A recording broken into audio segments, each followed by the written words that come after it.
গোডাউনের পাশ দিয়ে নতুন করে আবার সিঁড়ি করা হচ্ছে।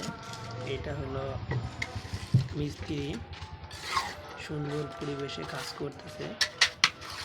এই সিঁড়িটা করার উদ্দেশ্য উপরে ঘর করা যাবে, আবার যদি ভুট্টা ধান সব কিছু আবার শুকানো যাবে, ওই কারণে এটা করা হয়েছে। আমার রাজমিস্ত্রির কাছ থেকে কিছু বক্তব্য শোনো। আসলে রাজমিস্ত্রিদের অনেক কষ্ট, রোদে কাজ করতে হয় না খেয়ে। আমরা রাজমিস্ত্রি ভাই, কত কষ্ট করে খাই। এই যে আমার রাজমিস্ত্রি কত কষ্ট করছে এই রোদে। এই গোডাউনের পাশ থেকে সিঁড়ি তৈরি করা হচ্ছে, মানে উপরে যদি ঘরমার করা হয় আবার ভুট্টা মুট্টা শুকানো হবে, ওই কারণে। যে ভাই কিছু বলেন।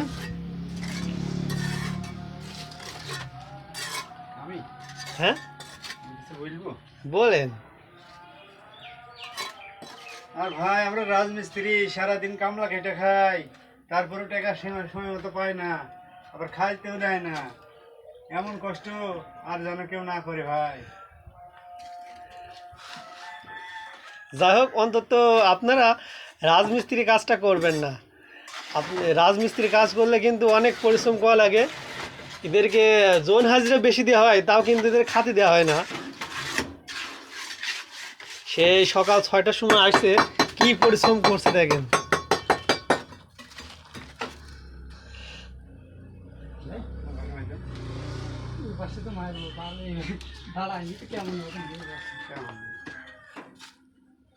আরে পাশ দিয়ে মেরে দে।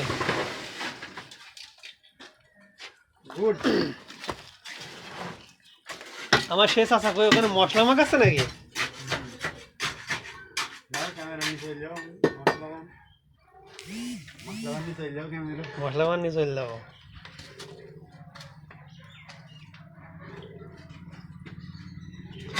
খাওয়া দাওয়া করেছেন? খাওয়া দাওয়া করিনি ভাই। এখনো করেননি? এটা দেওয়ার পরে কি এই যে উপরে ওই পাশ দিয়ে উপর দিয়ে যাবে? এটা করার পরে কয়দিন লাগবে এটা এলো জমতে? 1 সপ্তাহ। ওইদিকে এক চাচা আছে, সে মশলা মাখানো ব্যস্ত, তাকে একটু দেখাই টুকটুকি।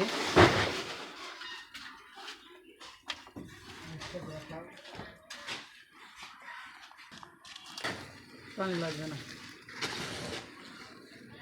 ভাই, ছিল।